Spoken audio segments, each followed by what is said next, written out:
Pete Buttigieg has had one of these fascinating rises in politics. He went from being mayor of South Bend, Indiana, a small but noble town. I'm convinced that we're going to remember these years that we're living through right now as some of the most pivotal and transformative and important in the life of our city. To an unexpectedly competitive presidential candidate, winning Iowa in 2020. Thank you, Iowa! To Secretary of Transportation. America is building like we haven't built in more than 70 years. And now this year, to the Democratic Party's acknowledged best-of-class communicator. Trying to make people think that crime is up when crime is down under Joe Biden and crime was up under Donald Trump. Now, I don't know how often that gets reported on this network, so if you're watching this at home, do yourself a favor and look up the data. And the big question, I think, for politics, for policy, for media, is who is going to help them versus who is going to use them. That is what Kamala Harris and Tim Walz represents. That is what Democrats represent. That is what awaits us when America decides to end Trump's politics of darkness once and for all. So with an opportunity to sit down with him, I wanted to ask him a bunch of questions I have of the Democratic Party. And they begin with a concept that he wrote a book about in 2020, which is trust. The Democratic Party has lost the trust of a lot of people once supported it. And it is presided over, endured, a sorting of Americans by trust. Donald Trump's Republican Party is a party full of people who don't trust the system, don't trust the government, don't trust Democrats, but it's become much more than that. So how does he think about trust? And what does he think government has done to lose it? What does he think Democrats have done to lose it? And what can be done to gain it back?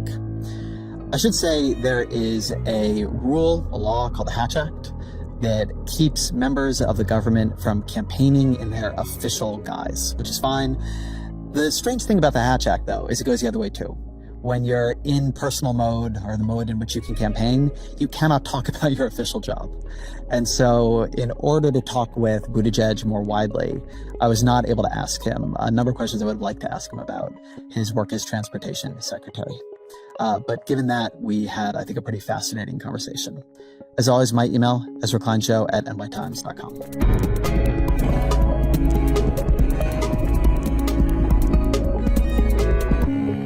Pete Buttigieg, welcome to the show. Thanks for having me on. So back in 2020, you wrote a book on political trust, and there are a million ways to show that it has declined. But what's your explanation for why it has declined? So one of the reasons I think it's declined has been a kind of a feedback loop between public institutions letting people down and people then hesitating to empower those public institutions to solve their problems. So if you go back to the rise of Reaganism, one of the quotes he's best known for, that the most frightening thing you can ever hear is somebody saying, "I'm from the federal government and I'm here to help."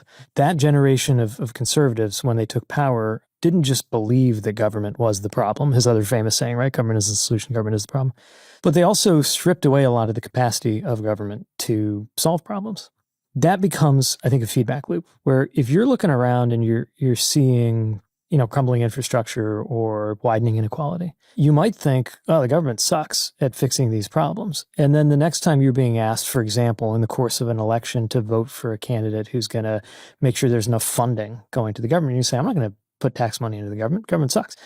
That too becomes a self-fulfilling prophecy. And the next thing you know, these public institutions are less and less able to address things. You contrast that with what you have, for example, in Nordic countries. And I know it is always like almost exhaustingly like a go-to for liberals, right? To point to a Nordic example. Sweden. But importantly, one of the many, many things that would be nice for us to have that they have in Sweden is a high perception of tax fairness. Partly that's because I think they actually have a fairer tax code. But I also think there's been a virtuous cycle there where public entities have done a reasonably good job of taking care of people. People, therefore, have a relatively high level of trust that their tax dollars will be used fairly and wisely. And therefore, they allow those institutions to have the running room they need to try to solve things. I don't mean to reduce all of this to a debate over the size of government. I think one of the things that we've gotten smarter about now is how it's on the left, is that it's not just how big or how small government is. But I do think that's an example of one of the factors that was very corrosive. A more recent one, of course, is the way information moves around. There's a lot of hope with the arrival of the internet that the democratization of reporting was going to be empowering. And in some ways it was, some very important ways, like human rights abuses that were captured on smartphones could no longer be denied, right?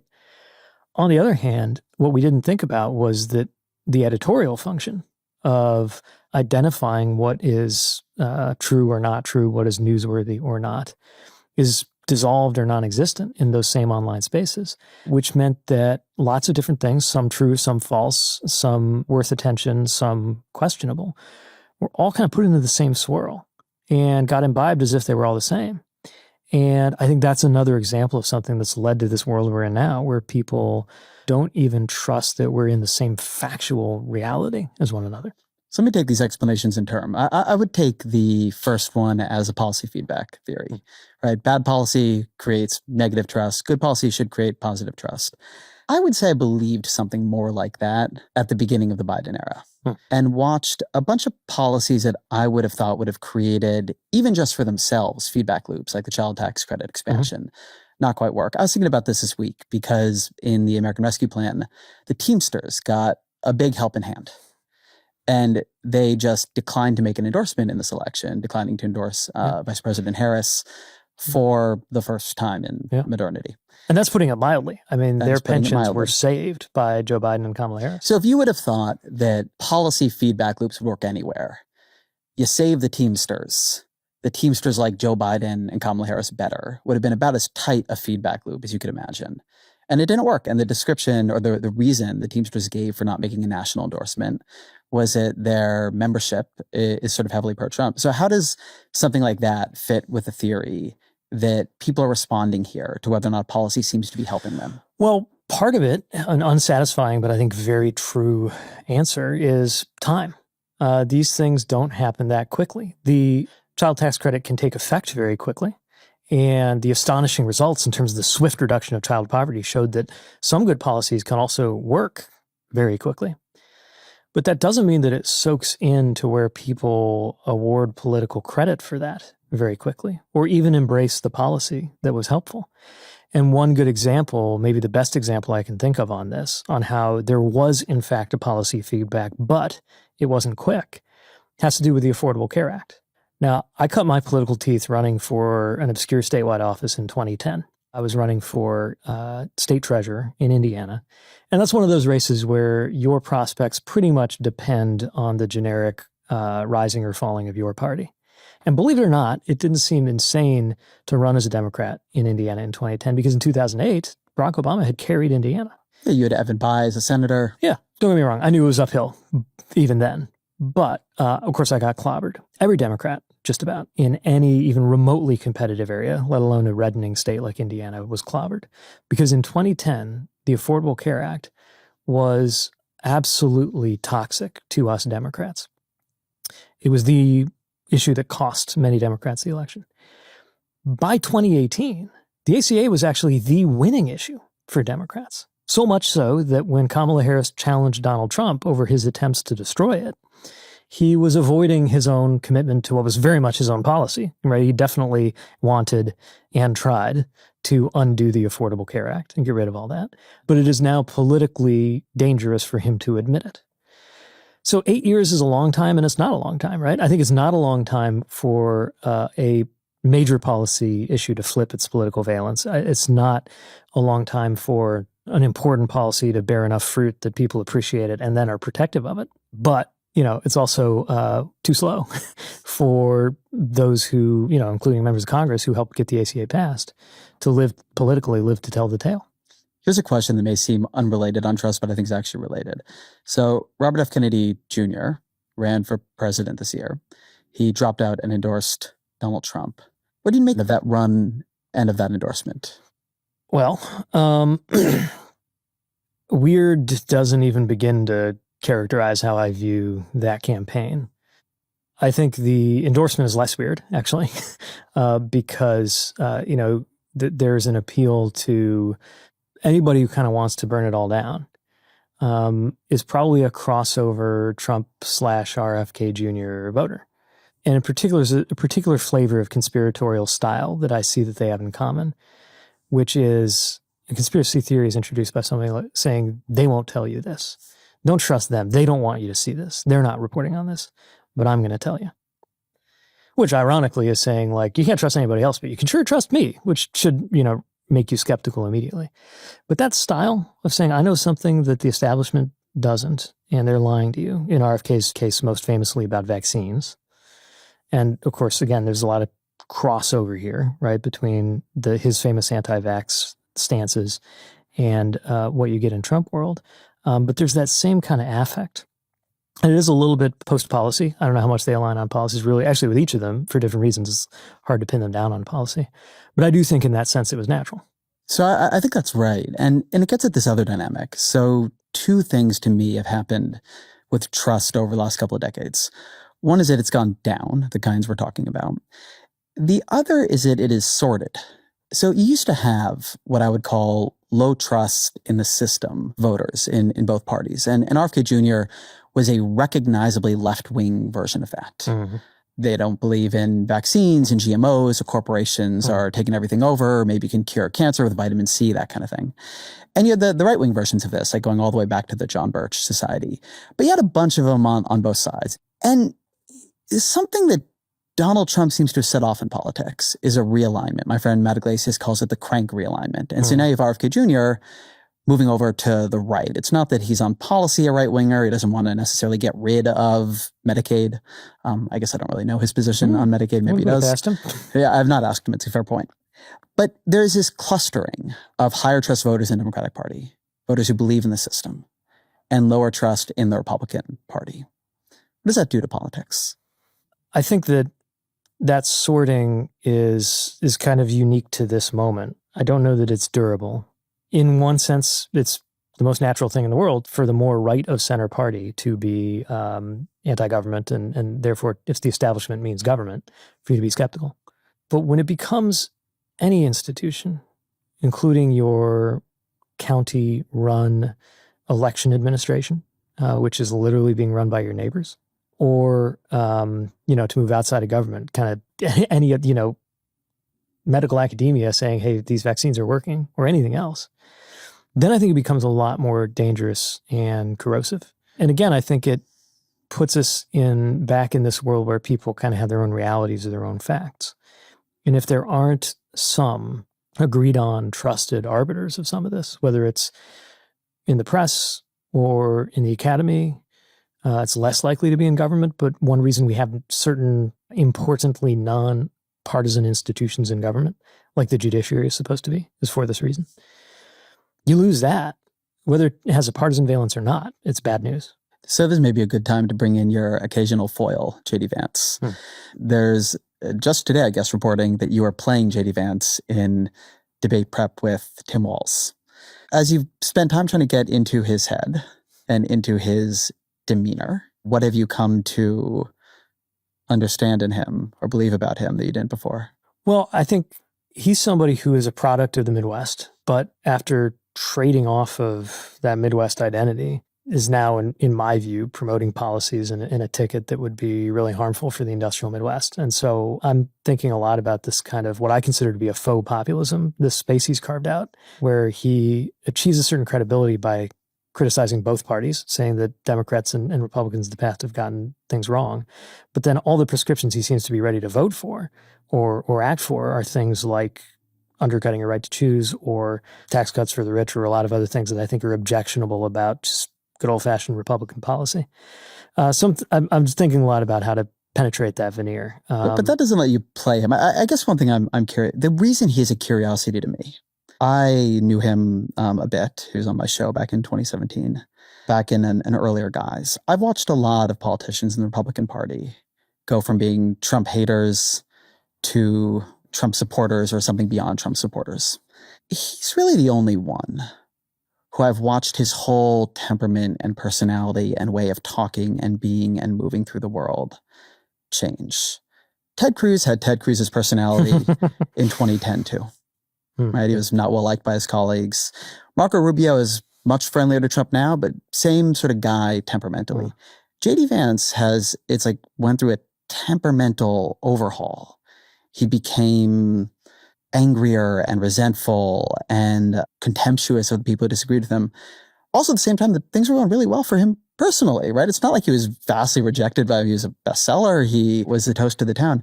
How do you understand, as you're one trying to absorb his temperament, because I'm sure you're trying to prepare Tim Walz for that, but you're trying to understand it. What do you make of that?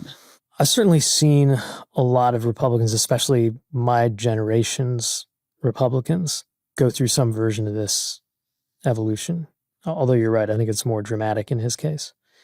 I think it means there's a real contradiction in him because he is simultaneously the Republican who's supposed to explain a new kind of conservatism to the world, including the New York Times readers.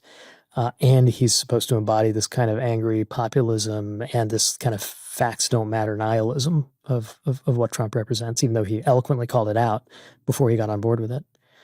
But I think sometimes we make these things way more complicated than they are. I think there's a bunch of people, including him, who know deep down how bad Donald Trump is for the country, realize that they could gain power by attaching themselves to him, and they did it. And, that's one thing that he has in common with a very different Midwesterner, Mike Pence. It worked out really poorly for Mike Pence.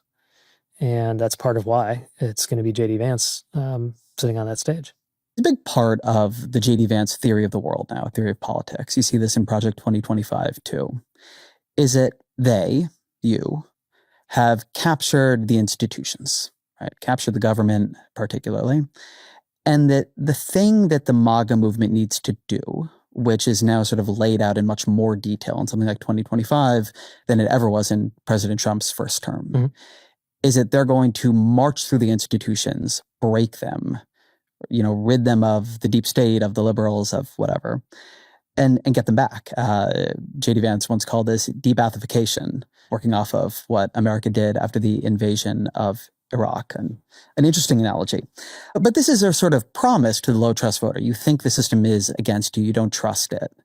Don't turn away from the system. We're going to take it, break it, and wield its power for you. And then use that to bring corporations to heel, universities to heel, all the other institutions in American life you don't trust anymore. Right? That's the sort of unified governing theory of MAGA. Yeah. How do you take it? Well, the problem is what he's saying is these institutions don't work for you, the people, so we're going to take them back on behalf of the people. But what he means is these institutions don't work for me, a right-wing politician, and so we're going to put them under the control of right-wing politicians. And if you look at something like what Project 2025 would do to the civil service and taking a lot of what are importantly nonpartisan roles and make them directly subject to political control, it is less than plausible that that is going to benefit anyone but whoever's controlling them. Now, of course, I think it's completely upside down to have a political party that's most associated with tax cuts for the rich and letting corporations have their way offer to be the ones that are going to make these institutions work better for you, because it is precisely because we have had nonpartisan institutions handle things like regulation that we have some stability to the rule of law in this country, and that it's aligned not around the interests of any one person, political or financial interests of any one person, but around those of the public. You cannot have safety and peace and rule of law, let alone a healthy political system, if there's this sense that the government is personally controlled by one person. That's not safe or good. And so I think what we have to do is see through that. Now, you are more susceptible to believe something like that if you feel like it has failed you so completely that anybody offering to just smash it is bringing you some kind of benefit, which is why these institutions really have to do a better job of delivering for people. I think sometimes one way you build trust with people is owning up to failure. And something you said I thought was interesting. You and I sort of come up in the same era of elite failure. The Iraq War is an elite failure. The financial crisis is an elite failure. Like there's a lot that goes wrong in this period. What specifically, in your view, does the Democratic Party have to own up to? Where did the Democratic Party go wrong in this era? And what lessons either has it learned or does it still need to learn? Well, certainly I think the complicity of the Democratic Party in the run-up to the Iraq War continues to be something that really helped set America onto the political trajectory that we're on right now. And I think that you see, for example, another kind of flip in politics that's very revealing is that I remember in 2002, as a college student volunteering on a Democratic congressional campaign, that Democrats everywhere who were skeptical of the idea of the Iraq War were still kind of pretending to be okay with it because they thought they had to be politically. What campaign were you volunteering on? It was the local congressional race where I lived in South Bend, Indiana, and we did not win. But by 2016, Donald Trump, who was for the war, is pretending he was against it, right? So again, it took a while, but things really shifted there. Obviously, partly because of the disastrous consequences of the invasion. But I think that provoked, or should have provoked, a lot of introspection on the left, or among Democrats, I should say, on how we allowed ourselves to go along with that. There's a lot of introspection in our party, I think, over policies that may be making it harder to build things. Housing is the one that I know you've paid a lot of attention to and probably gets the most attention, but there's lots of things from mining for materials needed for clean energy to infrastructure, which I won't get into now because I'm here in my personal capacity, but a lot of things that it's clear. It's not as straightforwardly clear. So I think the right thing. So that, well, if you got rid of all these regulations and environmental protections, then we wouldn't have this problem. But I do think we've got to be a little more serious about that. I could go on. There's, I think we're a party that loves to criticize ourselves. You can't dangle that housing bait in front of me and not expect me to take it. Expanding housing supply, which is not a thing Democrats were emphasizing 10 years ago, was the first thing on Kamala Harris's first major set of policy proposals. She wants to build 3 million new houses over her first term. Barack Obama, when he was at the DNC, he brought that up first in his list of new ideas for the Democratic Party. Housing is a lot harder to build. I have done a lot of work on this. Where Democrats govern, it's a lot easier to build a home in Texas than it is in California. That is true today.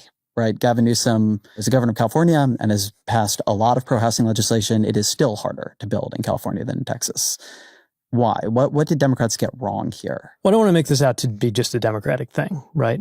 But it's clear that out of a desire, part of which, by the way, is very well-grounded, to make sure that bad things don't happen, you wind up with a lot of measures put into place that stop anything from happening, including good things, right? But I also think it's important and telling that she has led with this policy to expand housing supply, because that's clearly a problem.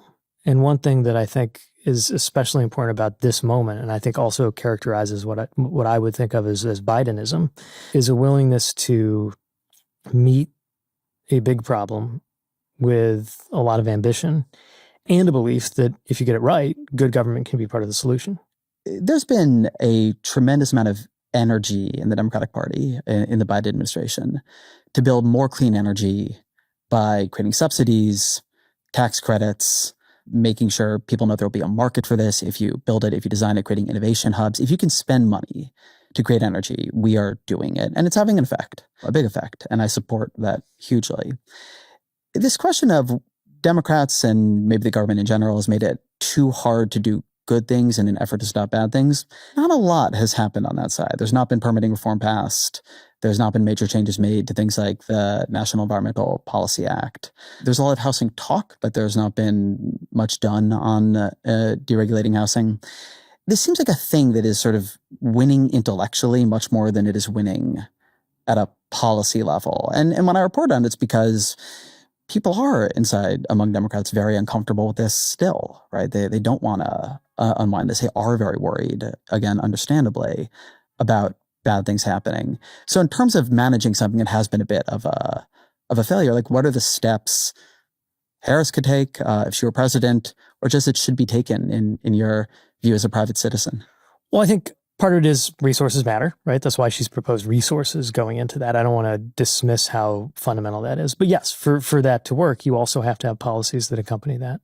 And part of it, I think that's important, is empowering the local. And this might be another example of where, well, I can give you all kinds of reasons why in my time as mayor, I thought Democrats tended to be better allies to my city than Republicans. I will still acknowledge that Democrats have sometimes been a little quick to look at a federal solution. when we really need to recognize that a lot of our salvation, socially and policy-wise, I think will come from the local. Now, part of that's my bias probably is having been a mayor. But I've also seen many ways that that's true. Partly because things like misinformation and disinformation, while of course crazy rumors happen at every level, they are less likely to dominate at the local level because when you're closer to home, you can see through what's real and what's not. Whether that's, threats being invoked about what bad thing would happen if you built this. Or, an example that's live in the news right now, which is how the community of Springfield, Ohio, at a local level, is handling itself in a much more dignified way than what is being said about them and done to them in their name by people like J.D. Vance. Yeah, I mean, we'll talk about that in a minute, but just before we leave this, the empowering, what do you mean by empowering the local level? Because on the one hand, little sounds better, and I agree that local politics are typically more dignified and decent than national politics.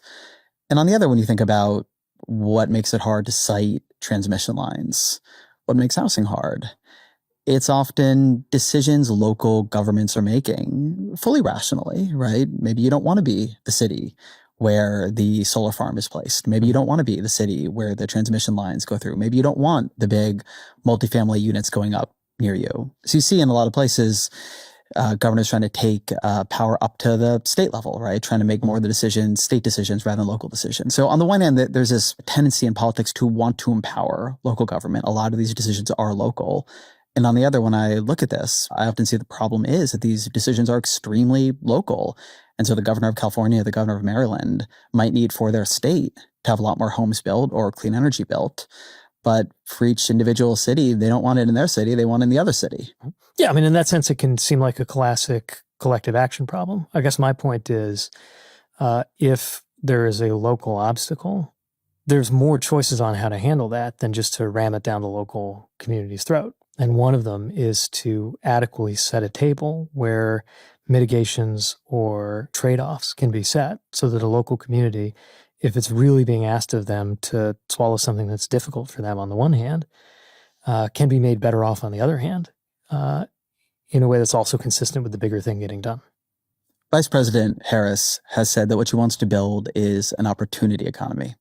Opportunity is always one of the weird terms in American politics because you can't find anybody who disagrees with it, right? Yeah. There's no politician who says, look, I'm against opportunity. I do not want an opportunity economy. And so it's been there with Bill Clinton, been there with Barack Obama, George W. Bush, Joe Biden, presumably Donald Trump. I don't actually remember him talking about opportunity, but he might have. What is different about the theory of it this time? If we've been pursuing this for so long, across so many administrations, so many sessions of Congress, and we haven't got into a thing where people can say, look, we've built the opportunity economy that you've been promised by administration after administration. What about either the definition of opportunity here or the policies under consideration here will make that different?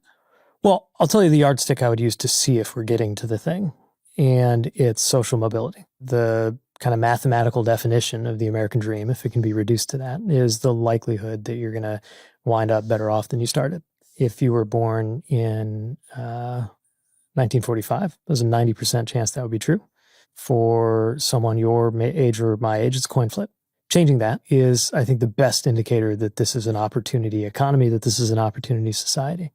But I don't know that I would accept the premise that we're kind of still casting about for it. I'd say we're very much underway in making it happen. There are some indications that we're already trending toward more social mobility, economic mobility being available. I think this is especially important because I know in past political generations, opportunity has been basically a code for ideological centrism. That means, that you're going to see the kind of a neoliberal framework kind of playing out. But what's different in the last few years, I think, is a real level of investment, recognizing that opportunity isn't just about deregulating some space where you're hoping to open a small business, but also making sure that by the time you're out to open a small business, you're doing it on a foundation of the education, the infrastructure, and whatever else you needed in life to get to that point. And so to me, it's not kind of we're wandering around looking for a solution. It's that we're trying to reverse 40 years at least, 50, depending on what metric you're looking at, of widening inequality and in some ways diminishing opportunity. And in the last 3 or 4 years, there's been an incredible amount of headway toward that. Let's see how far we can take it. and also head off the threats to opportunity that we know are looming, most notably climate. So the other side of the race here, Donald Trump, his economic plan is, I guess, in a way straightforward.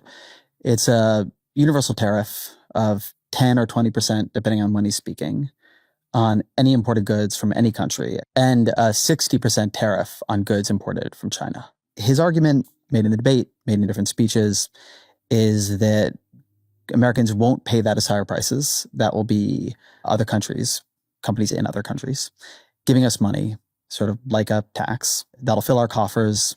It'll make sure more production happens here. And that is the way we will become more competitive. Polling shows 56% of Americans support the plan. What do you think of both it as actual policy and it as politics? I think it's terrible policy.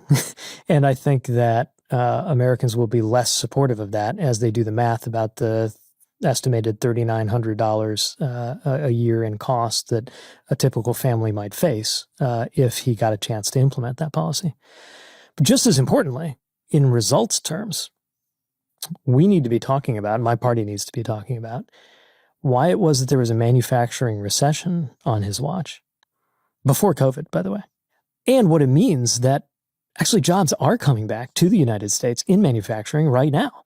And that is because of industrial policy. That is a huge achievement of the Biden-Harris years.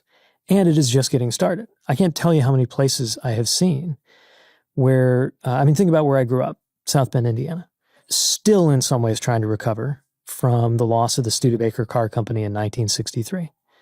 Our downtown was haunted by huge factories with broken windows.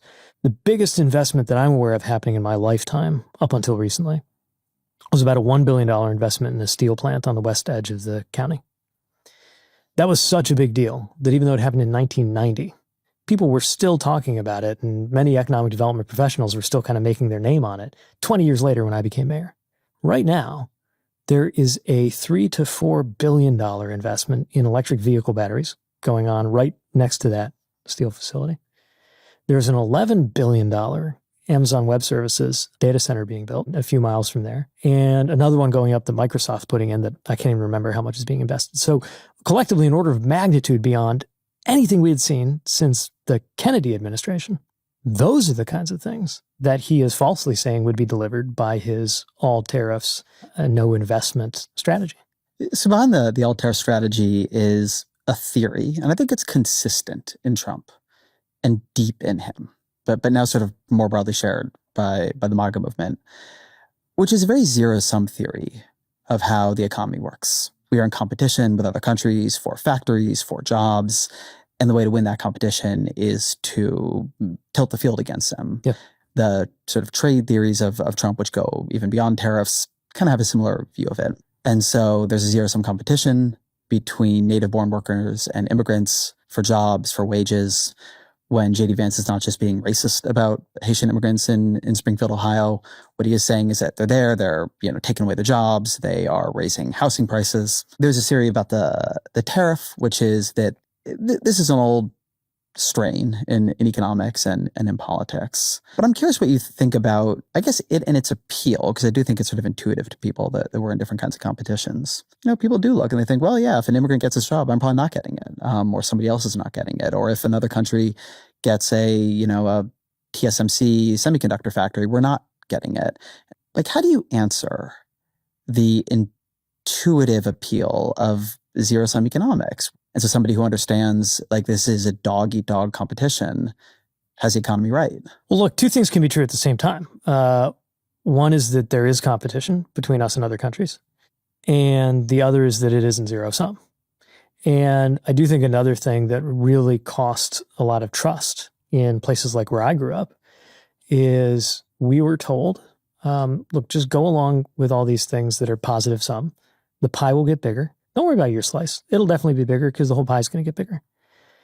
And only half of that promise came true. The pie got bigger, but a lot of people's slices in places like the industrial Midwest where I grew up didn't. And so you got to understand why people have a level of receptivity to that. And at the same time, the idea that it's zero sum is just clearly not true. And again, that's why I think stories like immigration are a lot more nuanced and less kind of fit to that narrative when you actually look at them at the local level. Certainly in South Bend, part of how we finally became a growing city after being called a dying city had to do with immigration. And that was also tied up with economic growth that was happening. Jobs were growing and people were growing. And it was not people were coming in to compete for the same jobs. We wound up with more jobs and more people. That's happening in Springfield, Ohio right now. And it's a complicated situation there. But one thing that's definitely happening is way more jobs than they had before and way more people in a city that lost thousands and thousands of its people. But I also think this is a good example of the benefits of taking politics offline. And part of what I mean when I say that salvation will come from the local. Because even though obviously these attitudes can prevail at a local level too, I think actually people do have a richer understanding of how we benefit from what one another brings when it's in the context of your own community. I've been thinking about this question with Vance because I've been going back and rereading Hillbilly Elegy. And one of the striking things about that book is that Vance understands his own story as an immigration story. That his family is part of an immigration to Ohio for jobs. That when they got there, they were looked down upon. Right? He's extremely explicit about this and extremely compassionate about it when it is about his people. And, you know, I've been reading a lot of the reporting from Springfield, and there's a lot of decency there in it, right? That the people who, you know, are in Springfield have been like trying to shout, right? Like, there are problems here. This has been tough in certain ways. There have been a lot of new, you know, immigrants to the community. And also our economy is doing well. And also people are not eating cats and dogs. The cat was in the basement, sort of famously now in one of the, and there is a sort of remarkable absence of the grace asked for your version of the same story playing out now. That, I don't know, I just find it hard in myself to track. Yeah, I think, look, I have very mixed feelings about even talking about this because I get that. My opinion, my strategic opinion, is that when they do things like spreading rumors about people eating cats in Springfield, it's not to help with the plight of Springfield, Ohio. It's to make sure that we're not talking about how Donald Trump dismantled the right to abortion in this country and the manufacturing recession that happened on his watch and his plans to do tax cuts for the rich and everything that's in Project 2025. And we're also not talking about how and why Kamala Harris won the debate and what she's going to do to make sure we have a fairer tax code. So all of that is in the back of my head as I even take this up. And yet I think it is worth dwelling on something you mentioned. I think one of the most interesting details to come out of this whole set of stories is that when that resident of Springfield realized the cat was in her basement, she didn't just go dark. She reached out to her neighbor, if I understand the story right, used a smartphone translator app to help express regret to her neighbor. And as she's telling the story, she's still in a MAGA hat and a Trump shirt. It's not that she suddenly flipped over to become a bleeding heart liberal Democrat, but that's exactly the kind of grace that at our best we show. And by the way, it takes a lot to do that, to make an apology, to acknowledge regret. Exactly the thing that is literally anathema to Trump and Trumpism, right? Never admit you were wrong, even when you're obviously wrong. Never back down, even if you're obviously lying. That you know, J.D. Vance has taken to its extreme level when he literally sat on CNN and said, if I have to create stories, I'll do it.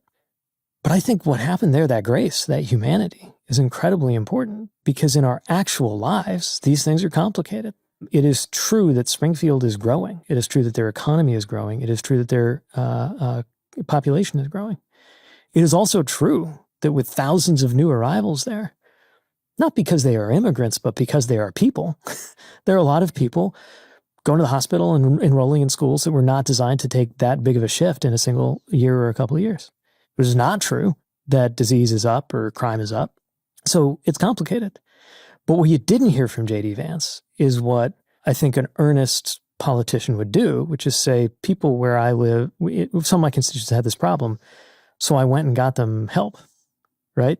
I mean, this all originated supposedly with them saying we need more federal help. He's their United States Senator. It's literally his job to mobilize federal help for his constituents. I haven't heard a peep out of him about anything he's doing to solve the problem.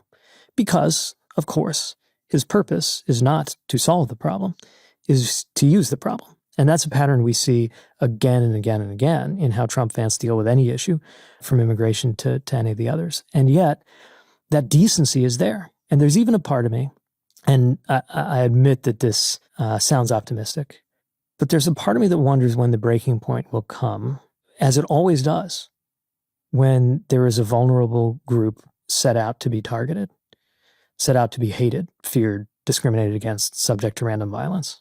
At various times, it's been different groups, right? I mean, at one point it was the Irish, and then it was the Italians. Before it was Haitian immigrants' turn, it was LGBTQ Americans. And maybe in the most parallel example in terms of the way it kind of looked and felt for the persecutors, people who were suspected of being communists, right?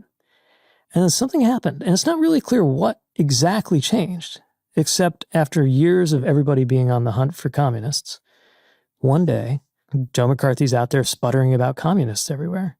And somebody says, "At long last, have you no decency?" And the whole thing fell apart. I don't know whether that day is 10 years away, or whether the fact that this Ohio narrative coincides with Trump and Vance slipping in the polls this week means that it's sooner than we think, or somewhere in between. But I do believe that that day will come, and anybody who signed up for this nonsense will have a lot of explaining to do. It does sound optimistic, you're right? The reason I have trepidation talking about this is that I think the way the human mind works is, even if the reason you're hearing the words Haitians and eating dogs and cats in a sentence 40 times a week now is to be told it isn't true, that there is, in some limbic level, associations begin to happen that then can be activated in negative ways. But one of the things it has put me in mind of, which was true, I guess, even before we got to this like distilled point of hatred and libel, is, in my lifetime, in my political lifetime, I have never felt the conversation about immigration as far right as it is now. The frame is border security. We don't talk about comprehensive immigration reform. The frame is border crisis, right? And there is a genuine policy problem here. But it does seem like a lot of ground has been lost, right? That the discussion is almost entirely about how to get fewer people to show up, and not what immigrants contribute, not even what the goals of American immigration policy should be, except to not have so many people showing up and claiming asylum. I'm curious how you track why those politics have moved and changed the way they have. Well, to come back to where we started, I think people are more susceptible to that message and that frame when they feel like they are being shorted, cheated, or left out, or failed. I think a lot of people feel that way. I think there are good reasons. Not immigration isn't necessarily one of them, but there are good reasons for people to feel shorted and left out and cheated. We're doing something about that. And, a lot of the Biden-Harris message has been about standing with workers, standing with consumers, people who are getting left out or treated unfairly. But I feel like that's been happening to you for a long time. It's just going to be more fertile ground for that kind of thing. Doesn't make it right, doesn't make it okay.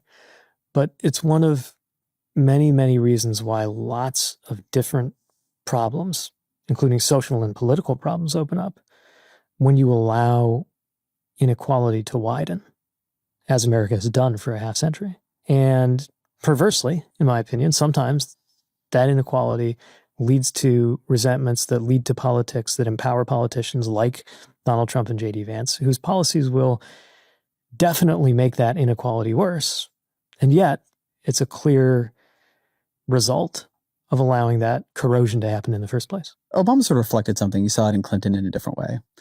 A view that you had to have credibility on border security first to have credibility in the rest of the conversation. So famously, Obama, early in his first term, really increased the pace of deportations.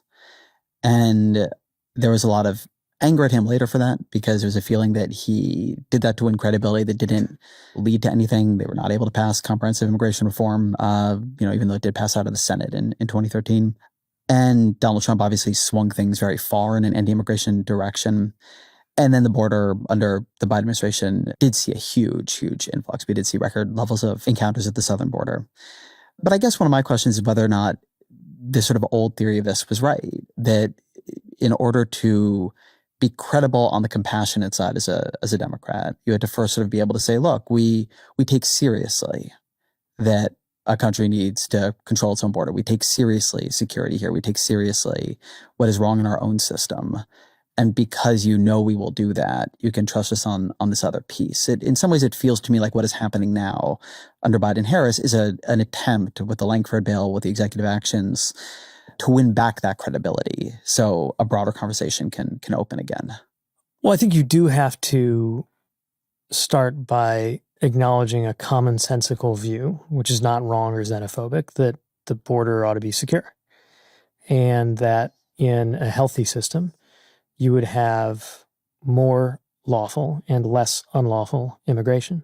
And generally, that's been the equilibrium of public opinion, as well as just kind of the bar room / Chamber of Commerce conventional wisdom. We ought to have more legal and less illegal immigration. Now, lately, even that has shifted. But I don't think that's where the center of gravity of the American people are. I think generally, most of the time, most Americans get that if it's orderly, immigration is an important part of what can grow our economy. And I think that's especially going to be true as we enter this stage where it appears for hopefully some time, will continue to be an economy that is less certain about where we're going to find the workers to do all these good paying jobs than we are about how we're going to find jobs for all the workers we have, which is the condition we were in, just as recently as 10 or 15 years ago when I entered politics. I don't think there's anything wrong with recognizing that any border ought to be orderly and secure. And I do think we lose credibility if we look unserious about that, even as we're making the case for broader, bigger immigration reform. I want to tap foreign policy for a bit here. I thought one of Harris's strongest debate moments was around Ukraine. And when she said, yeah, Donald Trump might end that war faster by ceding it to Vladimir Putin. That also got at a real change. It is actually happening, seems to be happening in the Republican Party towards a much more isolationist strain than we've seen in a long time. I think with Trump, it was sort of instinctual. With someone like Vance, it's becoming more ideological, right, on Ukraine funding. Among young conservatives, there is a skepticism of different kinds of aid, including on Israel. There is a Chicago Council on World Affairs survey. For the first time in nearly 50 years, a majority of Republicans prefer isolationism. What do you make of this turn? Well, I think a lot of it is contingent. It's a specific result of the roller coaster that Americans have been on when it comes to foreign policy, including the defining experiences that our generation would have seen of America's involvement abroad, largely involving policy failure. The Iraq War, which I view as a failure in its conception, and then the experience in Afghanistan. That doesn't change the fact that supporting Ukraine is the right thing to do. And it's especially concerning that in J.D. Vance, you really could not have found a running mate more visibly aligned with the anti-Ukraine, more or less, side of the party. Yeah, he's not just been isolation, he's been contemptuous of Ukraine. Yes. It's a different... That's right. It's a different emotional tone of it. That's right. And it is jarring for those who remember as recently as, 10 or 15 years ago, there being a sense that it was actually Republicans who were too stuck in views about Russia that had formed under the Soviet Union. Mm-hmm. Although I think another thing for us to think about as Democrats is how naive we may have been about any democratic tendencies in Putin's Russia all along. There's a lot of mocking of Mitt Romney for saying Russia was our great geopolitical threat. Not saying I ranked them first, but it doesn't look as crazy as it did when he said it. That's true. Because only a few years after that a Russian influence operation really affected and harmed our country, right? Mm-hmm. So I don't know how to make sense of it other than to say that one of many things that I think might be possible if there's a decisive defeat of Trump, and importantly, a decisive defeat of many members of Congress who were aligned with him in swing districts, is the prospect. Again, I don't want to sound too optimistic. I know it could go many different directions, but at least the possibility of a normal Republican Party in the future. By which I mostly mean one that is no less committed to democracy than the Democratic Party, as we would have expected of both parties until a few years ago. But I also think that means one where we can debate exactly how America makes good on our values as well as our interests abroad, but less disagreement over whether we should. Is there a danger in Democrats becoming too big a tent on this? I was thinking about this when Dick Cheney endorsed Kamala Harris, and thinking about the same history you're describing, right? I am not on the George W. Bush revisionism train. I think we're still dealing with the wreckage of the policy failures and disasters that he and Dick Cheney created. But people, as you say, there is a widespread agreement Iraq was a disaster. Afghanistan was ultimately something of a disaster, and the obviously withdrawal very, very difficult, in part for those reasons. And I think people feel very uneasy about what we can achieve in the world. We're arming Ukraine, but is there really a path to any kind of resolution there? Or are we just throwing money, dollars, weaponry into a stalemate? We have been behind Israel and Gaza, but people are mixed on what they want to see happen there, but not this, right? This does not look good to anybody. Mm-hmm. And I think there's a feeling that what we're doing abroad is just not working, that the world feels in disorder, that we're funding it but don't have a clear pathway through it. And then here comes Dick Cheney to endorse a Democratic nominee. So on the one hand, I'm not where Donald Trump is. I'm not an isolationist. But I also wonder about whether or not Democrats are getting themselves into some trouble here by, I don't think, not all that clearly articulating what stability looks like, or what the goals beyond we're pro-democracy. What is Democratic foreign policy trying to achieve? Well, part of how I try to square the circle here is that a huge part of the problem with Bush-Cheney foreign policy was this idea that there was good and evil. We were good. The countries that they wanted to attack were evil. And that was how policy worked. And if we, the good, came in and blew away the evil, everything would be better. Obviously, that was a disastrous way to think about U.S. foreign policy. What you have with Trumpism is not a reasoned response to that. It's more saying, basically, right and wrong don't matter. At best, it's right and wrong don't matter. At worst, it's we should actually be doing the opposite of believing in democracy. We should be aligning ourselves with dictators or would-be dictators or at least authoritarian and authoritarian-light leaders. A commitment to democracy is wildly important for America at home and abroad. Without it, we are just another country out there. We've never been a perfect democracy, but democracy is the most important thing about us, and we remain the most important democracy. And I believe that continues to have to be at the core of how we engage around the world. Doesn't mean we get to dictate how other countries work. It does mean that we promote the values that go with that, and a set of values that it turns out, even if you're not a democracy, you can buy into in the name of some universal commitments, which is a rules-based international order, where it matters if you follow the rules. That's part of what's at stake in Ukraine, the importance of standing up to the kind of aggression that is trying to change an international border through force in Europe, and the strategy that the Biden-Harris administration has been one of finding ways to stand up to that without a single American troop being sent into conflict, partly in the view that if we don't, we might make it a more dangerous place where more American troops will be sent into conflict. So I think the answer isn't to throw up your hands and run away screaming and say we can't do any good by engaging, even if we've been humbled by foreign policy misadventures from Iraq back to Vietnam and more. But it also certainly can't be one where we are amoral or worse, which is the direction that Trump has led us in. Going back to your theory, though, that you build trust by showing gain. I think that gain can be ideological. I don't think everything in politics is material. One thing that has not been all that clearly articulated to me, in my view, is, well, in these two conflicts that the Biden administration has committed itself to, what are we looking to have happen here? We're calibrating Ukraine very carefully, what kind of weapons we give them, and in their view, such that it is possible for them to survive in the war, but not necessarily possible for them to win the war. And similarly, in Israel, it's a little hard to say what the end game is here. We've not demanded they do these ceasefires or they don't get our weaponry. We don't have a pathway there to a two-state solution, and there's none coming from their leadership. I think one reason support for some things is beginning to drain is people think, I don't know what I'm even supposed to be hoping for here. This just seems like we are now in a grind. So when you think about that, what does success look like? I don't think you can look at either of those or any of those in terms of a glorious victory. That's not what this is about. Sometimes it's about facing terrible things that are happening and preventing a bad outcome or preventing a worse outcome. And certainly in the case of Ukraine, the right outcome is for Russia to go home and leave Ukraine alone.